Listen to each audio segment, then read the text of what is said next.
Okay, hello everyone. Thank you for coming tonight to the JCRC Learning Night. This is our chance to, along with the release of the annual report, have more of an opportunity to tell you about the Federation's different programs and where funds from our annual campaign go so that we can make an impact in the community. I think a lot of you were at last night's JFS Learning Night, and it sounds like it was really a powerful evening. And so tonight we are going to be learning about the Jewish Community Relations Council.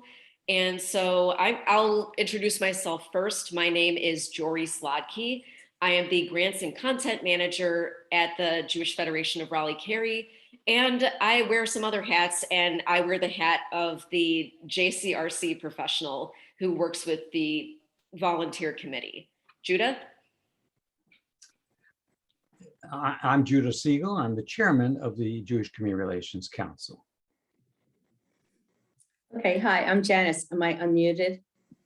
Yes. Yes, okay. I'm Janice Zaremba, and working with the JCRC, I'm the liaison with law enforcement.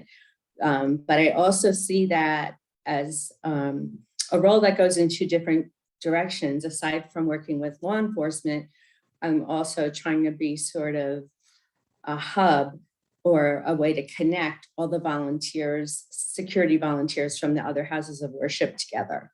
So I'm sort of bi-directional. Right. And to let you know how the next 40 or so minutes are going to go, we are going to be giving an overview of the JCRC and what we do for the next 20 minutes. And then we will have about 20 minutes to devote to questions.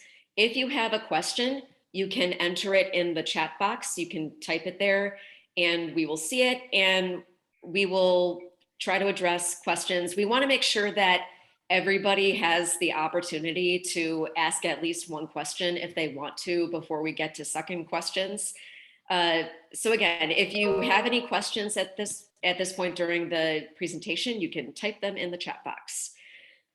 All right, thanks. And also we have Mindy Lawton here with us tonight. She's another Federation staff person who's going to be handling tech. So if there's a tech issue, she's the person who can handle that.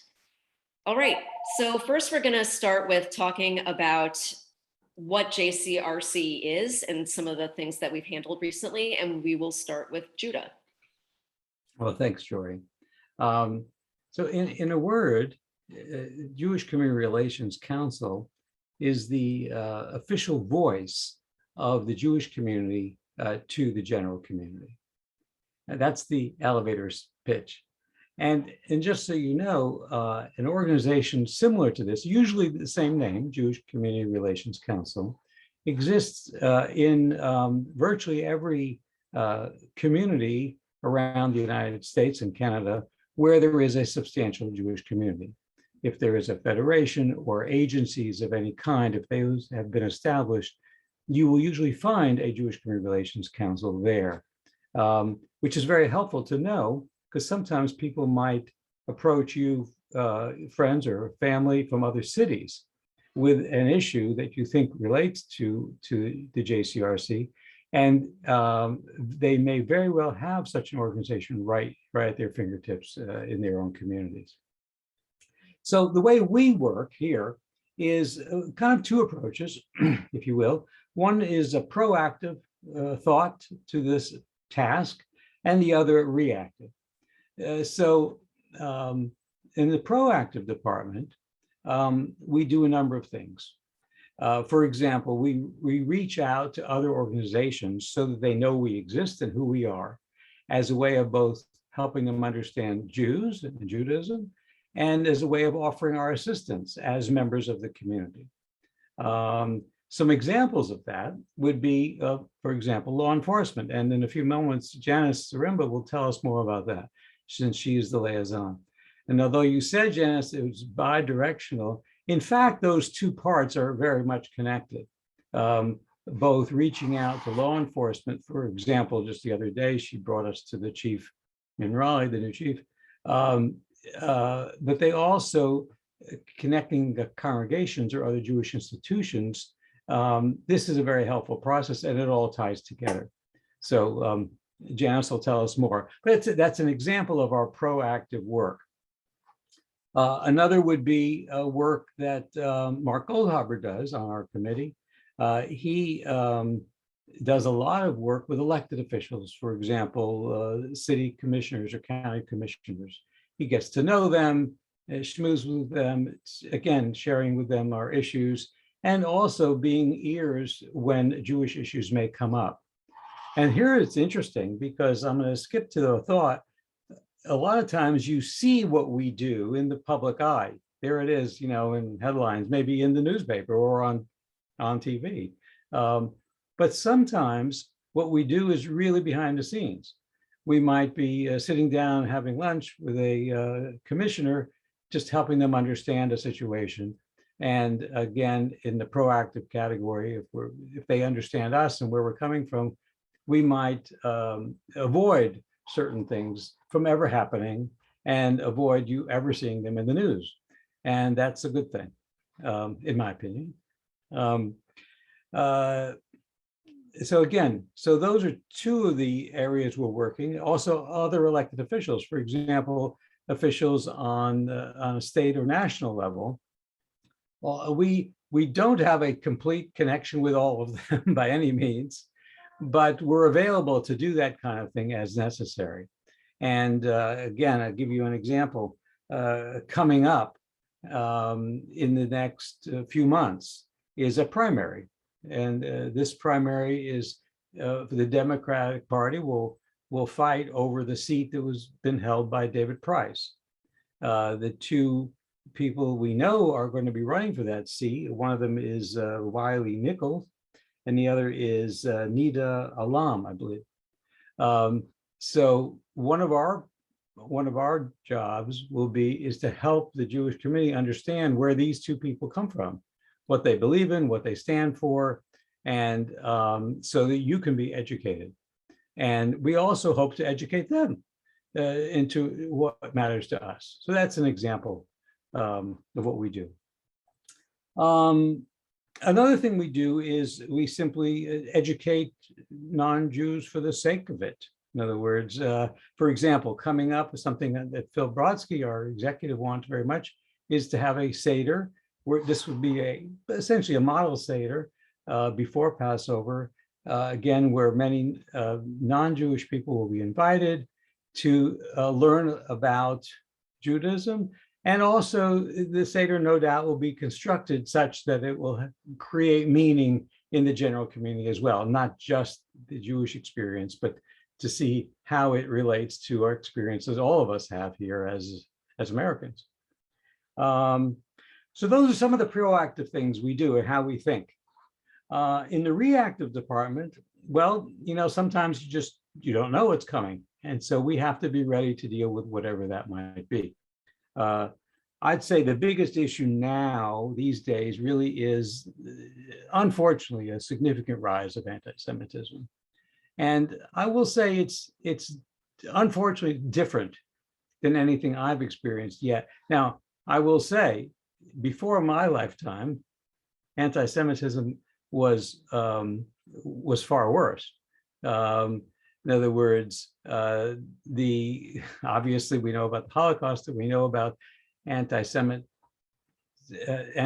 pogroms, and many times where Jewish communities in different countries were just wiped out or destroyed. So there have been some pretty horrible things in our history. That is not happening today. However, there is a rise in something that is new and unfortunate. It's an equation of Israel with Jews, with white colonialists, with people who are against folks of color. And this has all been tied together. And to the person who doesn't understand, it seems logical. And it, in fact, can be quite hurtful. So it's something we're dealing with, but it's not something easy to deal with. Sometimes we can. Sometimes you can just sit down with a person and explain it, and they say, "Oh, wow, I didn't understand that," and they would behave differently. But sometimes it's not so easy. Sometimes they know very well what they're doing, and they're doing it with great intentional thought in order to be harmful. And so this is a very difficult phase that we're in the Jewish community.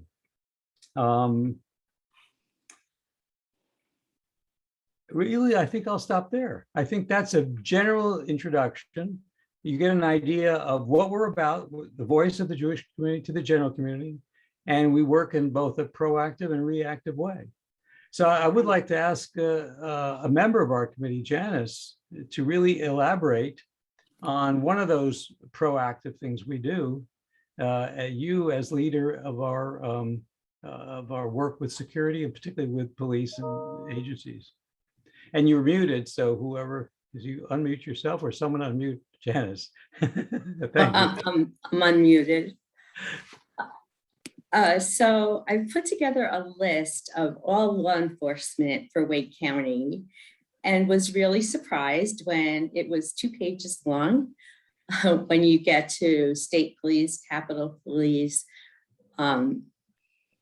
Apex Police, Cary Police, et cetera, et cetera. My plan is to meet with each of the chiefs of those associations and discuss Judaism and offer our services proactively with any type of questions they might have. And to let them know that I'm more than willing and happy to help them and to partner with them in any way that I could be of use. So I put together a document describing things about Judaism with a couple of pictures with the hope that the pictures would help some people who have never seen someone Jewish or don't know much at all about Judaism. All right, Dad. And don't know what those beanies are that we wear on our head or, you know, things like that. So, and it's a living document. I'm always asking for help with it, but I feel like then the police can use that as a reference document for all of the policemen, as opposed to something just for the chief of police, so that they could understand it. Yeah. If I could elaborate, yeah. So like the document that Janice prepared, it's something that we brought to the new Raleigh police chief when we met with her, and it's both informational just about what Judaism who Jews are, but it also taking time to know why this is relevant for the police to know. Like, these are the nights and days that our houses of worship are going to be the most crowded. This is how anti-Semitism works today. Things like that. Right. Yeah. And one thing, like, I was very careful to say was that Jews come in all different ethnicities and civilization and races, just so that it would help the fact that sometimes people think we are a race, you know, but we come in all sizes and colors, as we all know. From a reactive position, right after I started, there was a woman who was sort of accosted and threatened downtown by an organization that does not like Jews. So we met, Judah was there, Dory was there, and we met with the acting police chief, the sergeant, and the police person who was in charge of the case. And we talked to them about what was going on, and we let them know in very certain terms what we expect to happen. And that was a great meeting. First of all, it was face to face, which I think helps tremendously from a personal interaction standpoint. And we saw how seriously they took what we had to say, and how long we even met with them. So even though it was reactive as opposed to proactive, I think it was a very positive first experience. So I just want to say, I just want to slip in here that Janice has taken on a significant task, but it's a pleasure to see. I use that word intentionally, to see the reaction from law enforcement to us. It's very positive. We're looking for their support, But they are also looking for our support. You know, this is a world where police so often not well frowned upon, and spoken of badly. Now there are some bad police, but the fact is most are not, and most are really want to be helpful. And the fact that we come with support for them, as led by you, Janice, is a very good Sorry, positive for our community. So thank you for your work. sorry about the phone call. That's all right. Yeah. Should we move on to me? Jory, I'll hand it to you. Sure. I'm going to share my screen. I'm going to give a more kind of a summary of JCRC's role in the community and how we take on that role.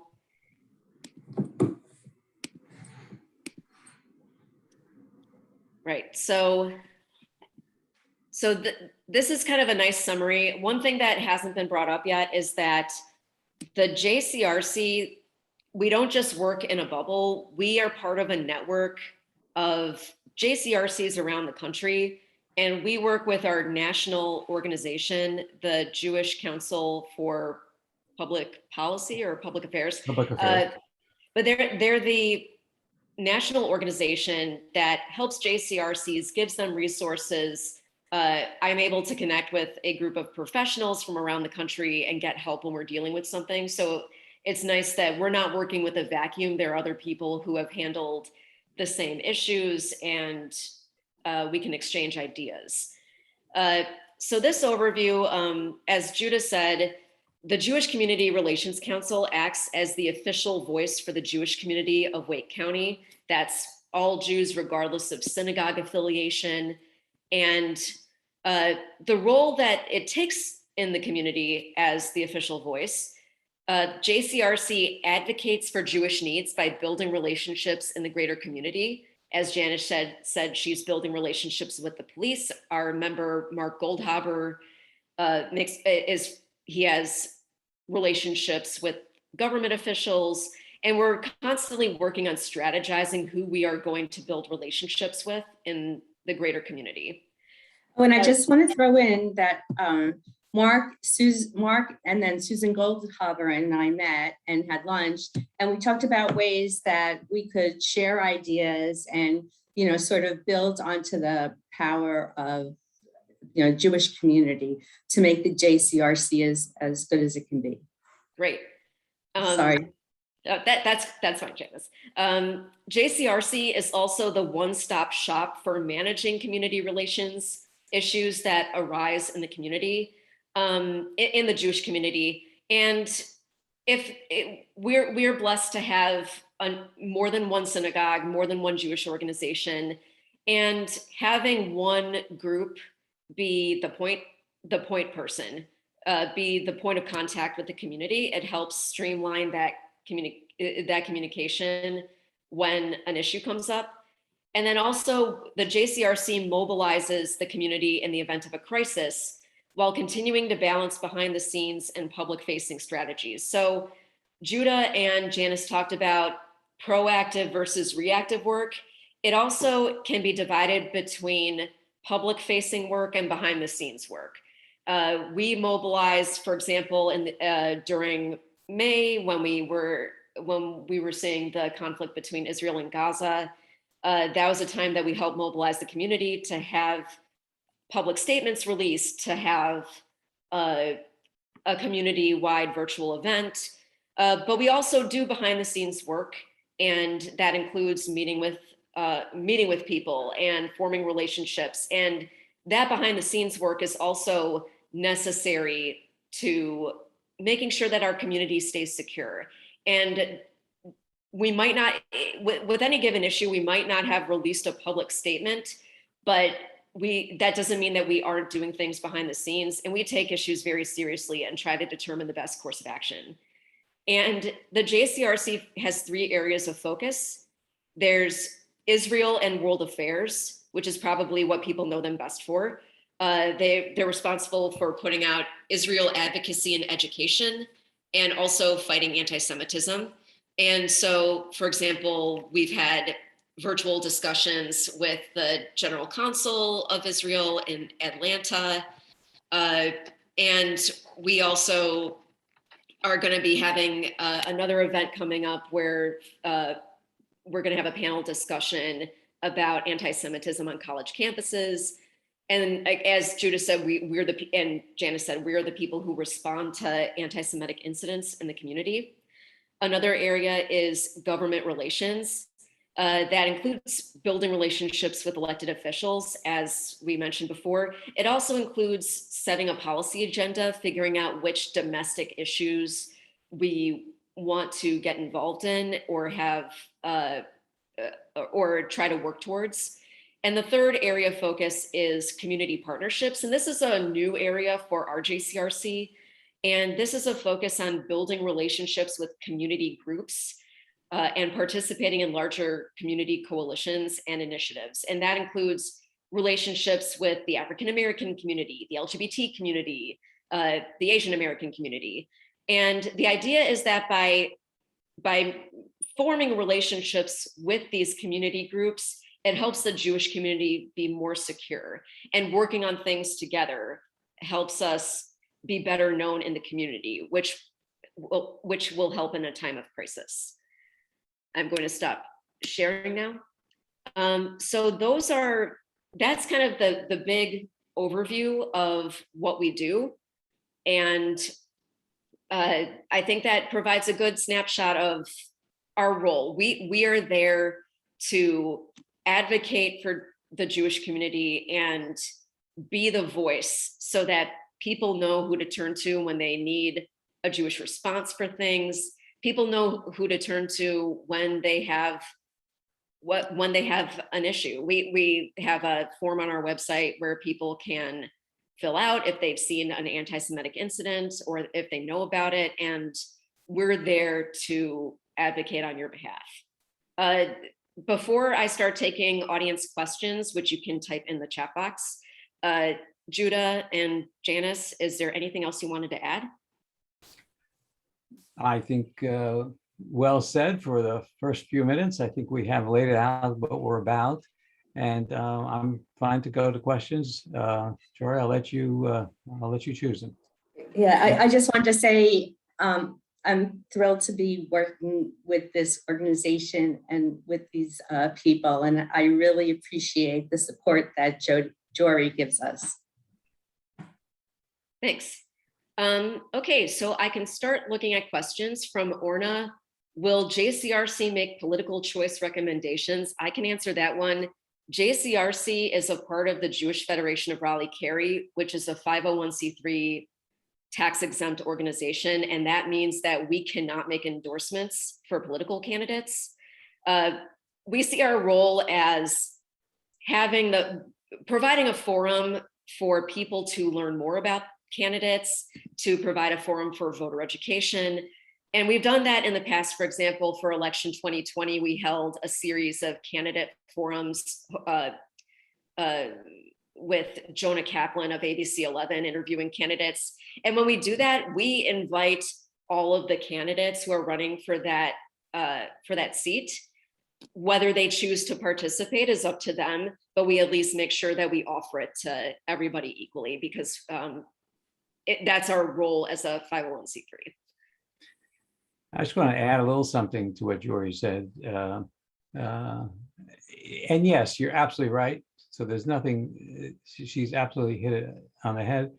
But part of the way we do that is to try to make it obvious to the listener, to the Jewish community member, that to give candidates an opportunity to woo us, if you will, to let us say, wow, that person is really going to be supportive for us, or that person isn't, or I agree with what they believe or not.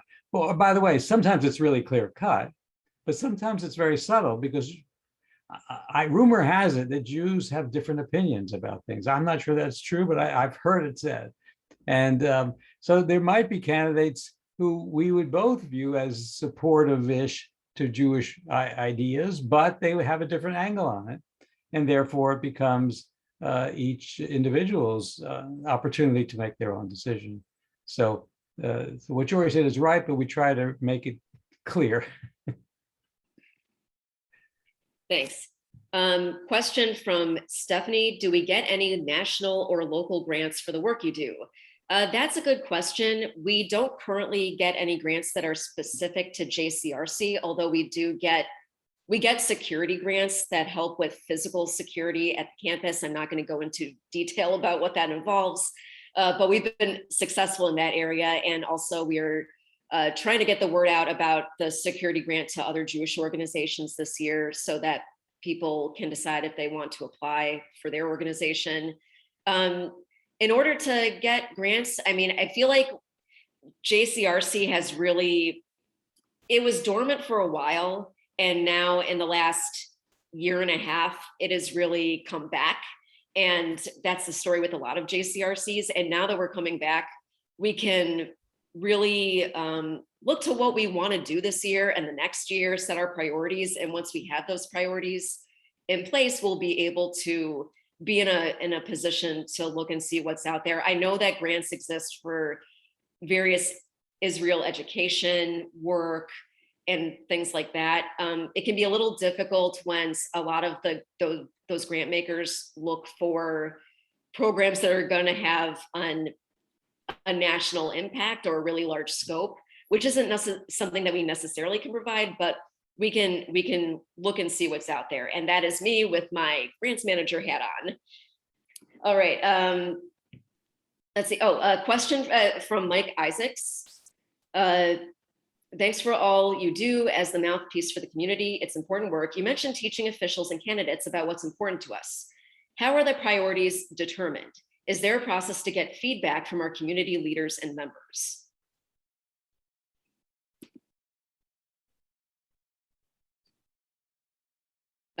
Judah, do you want to field this one? Sure, sure. I'm just looking at it again to be sure I understand what we're asking here. We're teaching officials about what's important to us. Yeah, I'm happy to clarify. Sure. Yeah, so you listed the areas of focus.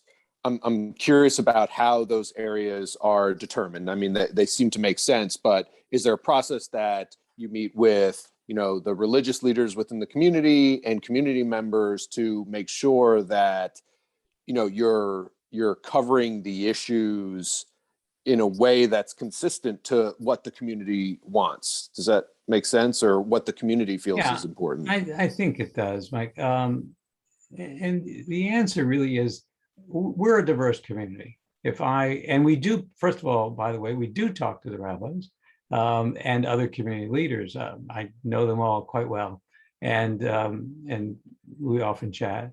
I'll call them and get their opinion. Because we're diverse, if you ask two rabbis a question, you're going to get three opinions plus further study, which will take even longer. And I'm only half kidding with that, and that's okay. In fact, that's what's good about us, I think. But we do try to seriously understand where people are coming from and where our Jewish leaders are coming from. In this case, I'm referring to the rabbis of our community. And they're coming from slightly different places, are both Reformed, Conservative, and Orthodox rabbis. They're slightly different, but I don't think they're different, because I know them quite well, on the real big issues, on the serious core issues of the importance of Israel, do they agree on what a particular government should do this week or next week? Probably not, but that's not the point. The point is, are we there for each other as Jews? Do we believe in Israel's permanence? Are we there to protect a Jew who is attacked or hurt in some way, both either physically or by words?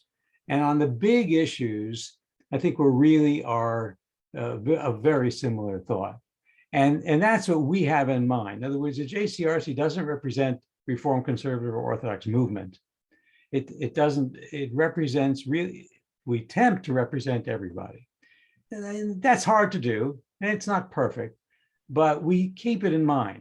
In other words, we have in our heads what the rabbis are thinking, what the congregants are thinking, and we use that, hopefully with a little sechel, hopefully, to make some decisions about how we influence our Congress people and other elected officials, how we tell them what's important. So it's not a perfect science, but we take our own diversity seriously when we do it. How's that? I think that answers your question. Okay, Yeah. thank you. Okay. And actually, if I may, Joy, I'm going to segue to a previous question that asks how Is it the how does JCRC? yeah, how do we decide on a response? That's the one I want to segue to because it relates. And again, it depends. So if the issue is very serious, I mean, I'm talking about life-threatening serious, blood spilled, we actually have an emergency plan, a crisis plan that's written, approved by the board of the Jewish Federation, where we know who's talking to whom, when, and we do it fast. And if someone's out of town, we have a backup person. In other words, we are on it. We're talking to each other. And by the way, that includes the rabbinical leadership of the community. And so we're and I'm very pleased with that we have that organized in that way. However, the vast majority of things are not at that level, thank heavens. The vast majority of things are more, it's like nitty gritty. And so how do we decide? We try to use common sense, and we also research it. So for example, there was a situation where a Nazi flag was being flown, using this answers another question, and someone said, well, you got to get rid of that. You have to take it down. You have to call the police. And so, well, we did all those things. And I knew before making the calls to the law enforcement that it was legal. By the way, in Germany, it's not legal to have a Nazi flag fly. In America, it is legal to fly a Nazi flag on your own property. Right. But go figure. But even knowing that, we worked on it. We talked to the law enforcement because we were concerned with people being hurt in the situation. We talked to the people who had, who were near the property where this was happening. So we were engaged with folks, even though there wasn't a clear answer to it. They knew we were supportive and against this, and supportive of the school nearby, which was having a fit, And sure enough, what happened at the end of the day, in the middle of the night, someone illegally, I have no idea who, climbed up the pole and spray painted the flag. And then someone the next night, I don't know for sure, pulled it down. But those actions were all not by us and not legal. But nevertheless, what they showed was, and also someone strung tens and scores of American flags on the street across from there. And so what it shows was that our involvement was partially related to letting people know, and then the community itself reacted. And by the way, there were no Jews living in this community. This was not a Jewish community. And they reacted and said, no, not in our backyard. You're not going to fly a Nazi flag. So it's an example where, did we have a perfect plan? No, there isn't one. You sort of have to make it up as you go. Right. But hopefully we make it up with some sechel. And if I could add another example of a time when there's kind of like a decision tree in your head where it's like, is this local? Is this someone of importance? Things like that determine whether you respond to something. An example of a time that we decided not to make our own response was a couple weeks ago. You might have heard that story about there was a voting rights rally in DC, and a local climate change organization called Sunrise DC announced, we are pulling out of this rally because we don't agree that there are 3 pro-Israel organizations involved in this rally, and we are calling on them to be kicked out of this coalition. And the Now, three this is in organizations, DC, not local. right, that was in Washington, D.C. The three organizations they named were JCPA, which is our national organization, National Council for Jewish Women, and Reform Action Committee. So pretty big and big tent national organizations. And ultimately, we decided that as the JCRC of Jewish Federation of Raleigh-Cary, this wasn't something that really warranted a response from us because it wasn't local to us. It wasn't a national organization making this statement. And ultimately, and also that the national organization sent us a message saying, here's how we're handling it. And they were handling it in their own way. So that's an example of a time when we determine we don't need to get into this. We need to pick our battles. And by the way, sometimes we don't do something because another organization locally is doing a great job. So for example, maybe a congregation has a terrific relationship with another organization and is doing a beautiful program. Okay, that's terrific. We don't have to put our finger in it if it's working. We can just watch it and smile. And be. Sometimes we support, like for example, Voice for Israel.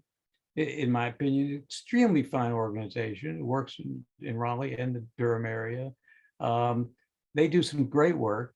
They're one of their chairs is on our committee, Mike Ross, and sometimes we simply support what they do. We might even put our name on it as a co-sponsor, but they might be doing the nitty-gritty work, or we might do it together. So sometimes we're okay if another group is doing a terrific job at something. That's okay. Yeah. Another question from Orna. What are examples of situations when JCRC has recently handled something for the community?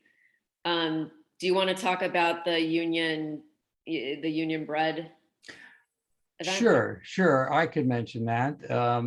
Normally you think of a situation that if someone's being very anti-Israel, extreme, you may remember a while back, there was a demonstration and from the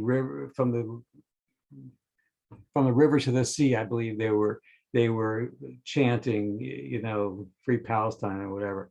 Well, basically they were saying eliminate Israel. There was a local merchant and he had a banner in his window supporting the work of one of his employees and who was at this rally and so on. And now here's an example of a person where wasn't necessarily a bad guy, or for that matter, didn't even necessarily understand the situation. So sure enough, ended up spending a couple of hours with him. And we sat down together and outside, and on a napkin, I drew an intricate map of the Middle East. It'll be in Guinness Book of World Records soon, this map. And I discussed with him what's happening, some of the history. And at the end of our conversation, he was like, I had no idea. And he said, you know what? I was trying to support people of color. I was trying to do the right thing, but it clearly this is out of my league. He said, I'm glad you explained it to me. I'll be more cognizant of it. I'm not going to support this thing. I'm going to stick to local issues. He said, those I understand, and I'm going to stay away from this other stuff. Right. And also it was a factor of he was letting his staff just post what they wanted on their social media. So he also agreed, I need to approve everything that they post now. In the meantime, the guy is now baking kosher challah for the rabbi. So, sometimes you can turn it around if the person is open, if they're willing. Yeah. So we do, that's an example of real life. It could make that makes a good story. We could write a book on that one, right? But anyway. That Could will you be- remind us the name of that bakery so we can be sure to, do business with them? Union bread, I think. Yeah. I keep wanting to say Union Special. Yeah. But yeah, so that's a great example of a time that we did a combination of behind the scenes work. We also put out a statement. And I mean, we release a lot of statements. Statements are good for stating our positions, but we also want to do the work that supports change. But also, like, people do look at our statements. In fact, I know that with the situation that Judah mentioned before about the two new candidates running for David Price's seat, our statement about where we made a statement in response to a pro-Palestinian rally, it actually got quoted in an article about one of the new candidates. And it quoted what we said about how we support the right to protest. We don't support anti-Semitism. And here's the ways that anti-Israel talk can veer into anti-Semitism. Union Special bread, okay. So another question from Orna, and I think we'll have time for probably just this question. What about the situation with UNC Chapel Hill courses that are very anti-Israel? We have been working on that. We have people who have been talking to the university and also working with Hillel. As you can imagine, it feels like there's a new situation with UNC Chapel Hill about this every week or so. I know that there's a new situation going on right now. And basically, we do what we can. We are talking with people we know at the university. We are talking with UNC Hillel. Also, I know that the Israel Action Network, which is the wing of the Jewish Federations of North America that specifically works on Israel issues, they're on it. I know that our regional ADL is on this, and that's another good thing. We have a lot of great partners. We've got JCPA, we've got the Israel Action Network, we've got the regional office of the ADL is located in Washington, DC. And so we also have, we have great partners to turn to when there are things like this. And also this is the kind of thing where it's the flagship university of the state. So we are also in conversation with other JCRCs. Yes, and Jory, that's what I was just about to add, that now it's become a state issue. And the key people, the key players in the state, talking about Charlotte, Greensboro, Fourth Durham, Chapel Hill, us, are now all talking about, okay, what steps are next. And what's good about that is not only are we working together, but people have resources. Someone knows, a key person or a key supporter, and it can affect it. So it has grown. When I first heard of this months ago, it was like, okay, Durham Chapel Hill will handle it. It's in their territory. But it has now become a state issue and a national issue. So, it's unfortunate, but that's what it is. And that's how we're participating. All right. Well, I believe we are out of time. So thank you again for coming, and thank you for asking your insightful questions. I hope that we've gone a long way to open our understanding about this part of the Federation that people aren't always aware of. And in some ways that might be good because people tend to be aware of us when there's a crisis. We don't want crises. But we are here to make our community stronger. The slogan that gets used by a lot of JCRCs is a just society for a secure Jewish future. And that's our goal, that we want to ensure the security of our community. So thank you again for coming, and we hope you have a good night. Well, thank you, Jory, and thank you, Janice. Good job. Jcrc Is.